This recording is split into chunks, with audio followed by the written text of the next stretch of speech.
The opposite of a shortage is called a surplus. If the price is high, if the stores raise the price of the sandwich up to $9, now consumers do not like high prices, and the quantity demanded will go down. So consumers are going to have a lower quantity demanded at $9 than they had at $7. But businesses are like, hey, $9, let's sell. And so they're going to make lots and lots of sandwiches. The quantity supplied is going to go up because there's a lot more money to be made in sandwiches. Now, the quantity supplied is higher than the quantity demanded. We have a surplus of the distance between the two curves. Now what happens? Well, I made 20 sandwiches. I only sold 18. I got 2 leftover sandwiches. The smart move is not to make that many sandwiches next time. Okay? Or have a sale. I got too many sandwiches. What should I do? I should have a sale. Sale means I'm going to lower the price. And once again, if the price is too high and the market's working correctly, it should naturally get back to equilibrium. Okay? The system naturally corrects itself. If we have supply and demand, it works. If we're working through markets and that market is free to do its thing and everything's right about how that market works, we will naturally, normally get to equilibrium. The system is self-regulating. It takes care of itself. It doesn't need Big Brother looking over it from above. Supply and demand will fix itself and find the right price. It's cool. All right. So it's important to remember that prices of the right information deal with scarcity. It's prices that help us ration or allocate our limited resources. We need the right prices to exist in the system so that we make the right choices. Okay? Prices are the key indicators that tell us what to buy, what not to buy, and how to ration our resources. Wax on, right hand. Wax off, left hand. Wax on, wax off. So, just some things to remember. We're going to do some examples of how supply and demand works. Okay? Remember that in general, any single thing affects one curve and never both. There's lots of times that both curves are moving, but it's because two things are happening. One thing that affects consumers and one thing that affects businesses. If we have one thing change, that one thing is either going to affect demand or it's going to affect supply. No one thing affects demand and supply both. Now, people come up with arguments, well, if this happens, then this, well, yes, but these things are over time, right? So this happens, then this happens. Okay, right? The market, the gasoline world changes, price, first consumers change the way, then oil companies change later. Well, that's two different things at two different times. Okay? Any single action is going to affect one curve, not both. Moving to the right is always an increase. Left is a decrease. Wax on, increase. Wax off, decrease. Wax on, increase. Wax off, decrease. All right. Another word we need to know is the word revenue. Revenue is how much money we bring in. Revenue is just price times quantity. So if I sell 1,000 burritos at $1 a piece, I have $1,000 in revenue. All right? It's the amount of money the business will bring in. The trick to remember is the fundamental equations of accounting. One of those fundamental equations of accounting is that profit equals revenue minus cost. So we need to make sure we get what revenue is, and we probably already did, but let's just be clear that revenue is price times quantity. Yo quiero Taco Bell. All right. So here we have the market for tacos, and beef tacos in particular is what our market is here for. Okay? Our market for tacos. What happens in supply and demand if the price of beef goes up? What happens in the market for tacos if the price of beef goes up? Well, the consumer does not buy beef. The consumer buys the finished taco. Who buys the beef? That would be the person who's making the taco. Okay? The business buys the beef, puts it in the taco for you to buy from them. Right? So beef in this case is a factor of production. Right? So if we go really quick back and make a mess of this, but go back to our list, the first supply shifter is the prices of factors of production, land, labor, and capital. In our example here, Yo quiero Taco Bell. beef is land. It's a factor of production. If price of beef goes up, everything else stays the same. The profits we make from making a taco are going to go down. When our profits go down, supply should go down. I should be less interested in making tacos because I make less money off of them. So an increase in the price of beef should make the supply go down, which means it shifts to the left. Yo quiero Taco Bell. And there it is. We have a new supply curve, the red supply curve.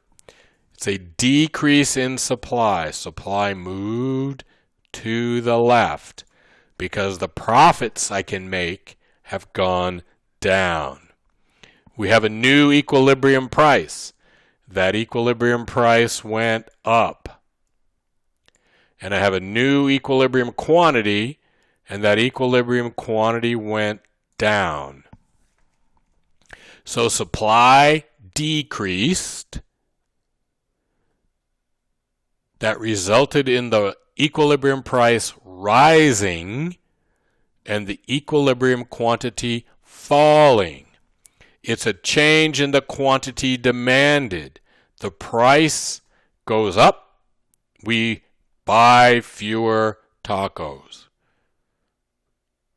Yes? The price went up. The quantity demanded went down because of that. The quantity supplied went down because the supply curve moves. Supply changed the quantity demanded. Supply decreased. The quantity demanded also decreased because of the supply decrease, because the price went up.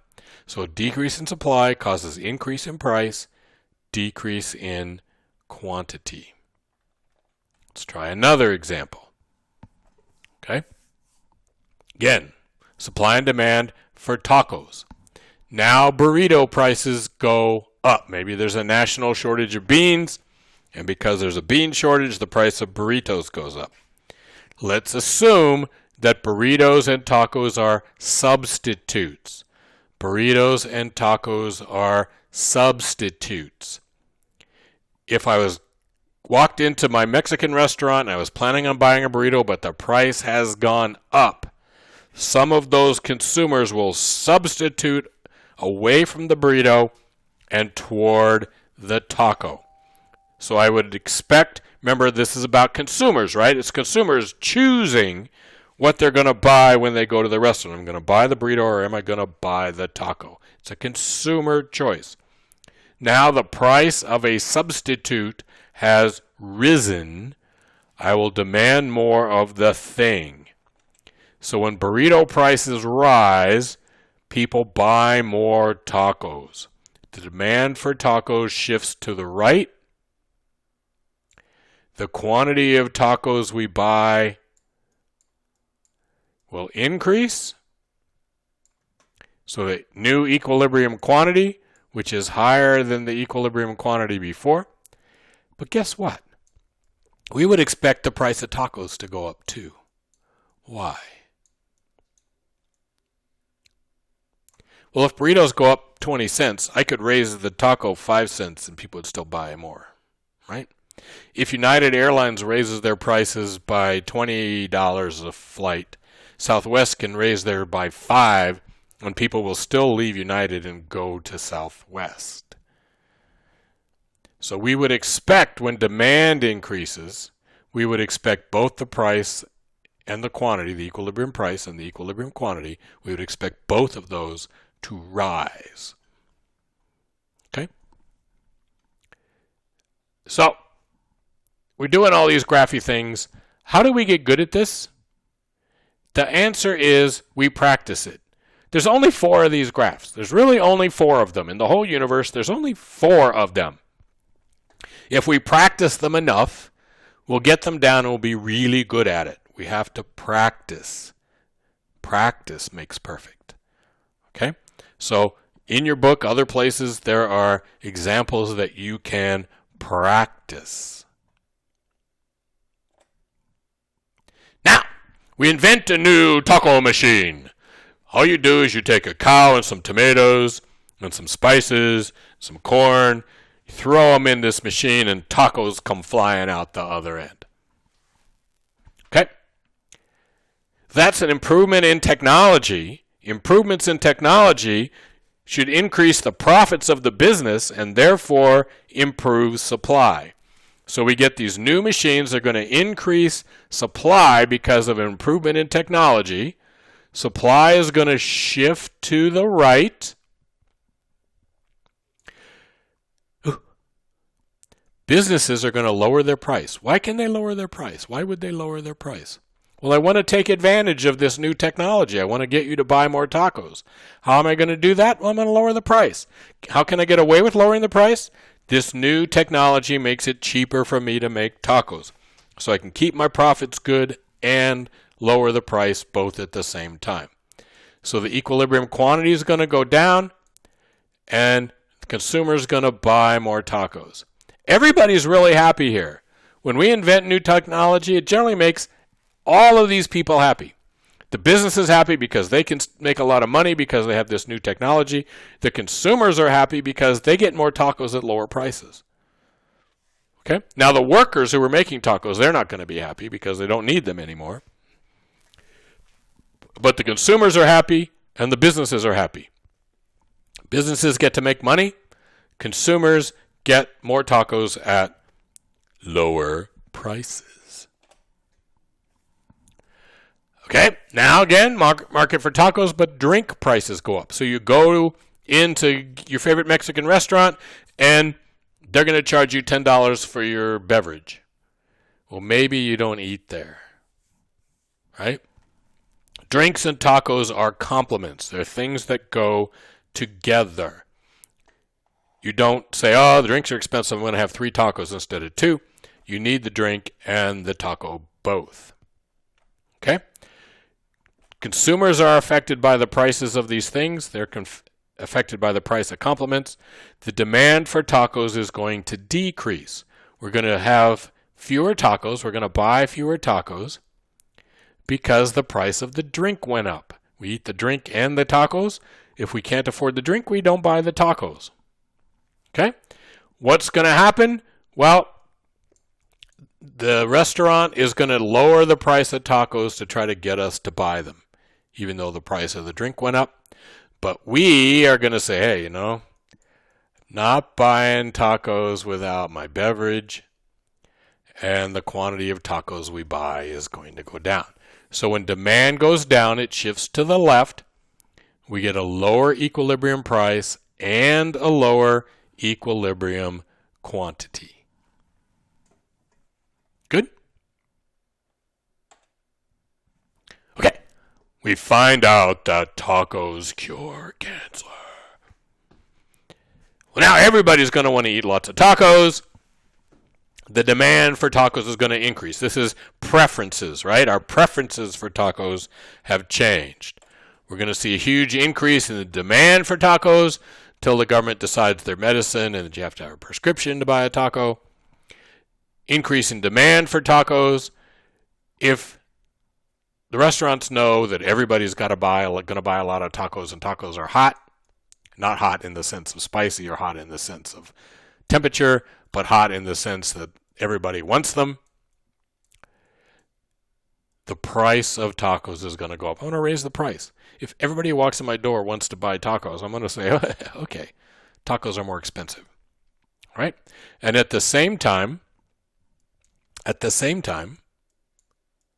still going to sell more. Everybody wants tacos. Even though I'm charging more money for them, everybody's going to come buy them. So the quantity is going to go up, the equilibrium quantity and the equilibrium price, because demand has increased. Good? Okay. Now, let's suppose that we own a taco restaurant and all of a sudden the minimum wage goes up. It's $7 an hour. All of a sudden it's $12 an hour or $15 an hour. That means I'm going to make less profit and I'm going to have to pay my workers more. Okay? Without getting into the social aspects of this, because I think the minimum wage is too low, but just as an example, what would we expect to happen? We would expect the supply of tacos to decrease because the profits of the taco restaurants have gone down. Lower profits means less supply. Taco companies, the restaurants, are going to have to raise the price of the taco, so tacos become more expensive, and we buy fewer. That's a straight line. We buy fewer tacos. So again, when supply decreases, this is a decrease in supply. When supply decreases, the price goes up and the quantity goes down.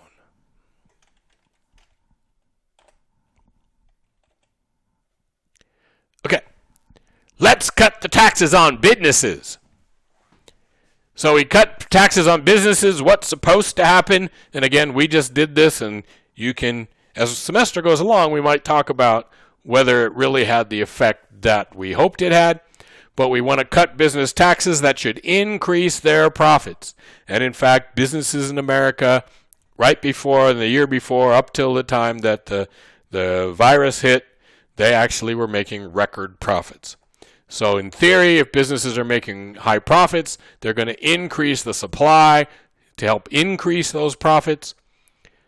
Cutting business taxes should increase supply. We should see lower prices as consumers because now they're not paying taxes. Just think about it as what would happen if they cut the sales tax from 8% to 6%. Instead of them adding 8% onto your bill, they'd only add 6% on the bill, and assuming they don't raise their price to gobble up that money from you, the prices you pay would go down. Okay? And because prices are lower, the quantity demanded will increase, and we'll buy more tacos. Cool? What happens if incomes rise and tacos are an inferior good? If incomes rise and tacos are an inferior good, we will buy less of them at higher incomes. Our demand will decrease. So people got richer, and if tacos are an inferior good, and I don't think they are, but if tacos are an inferior good, we would see a decrease in the demand for tacos. Restaurants would lower the price of tacos to try to convince us to buy them. But we're going to buy fewer tacos anyhow. There we go. We're going to get lower prices and lower quantity sold when demand goes down. Okay, we're done with this. Off to another chapter, which is on elasticity.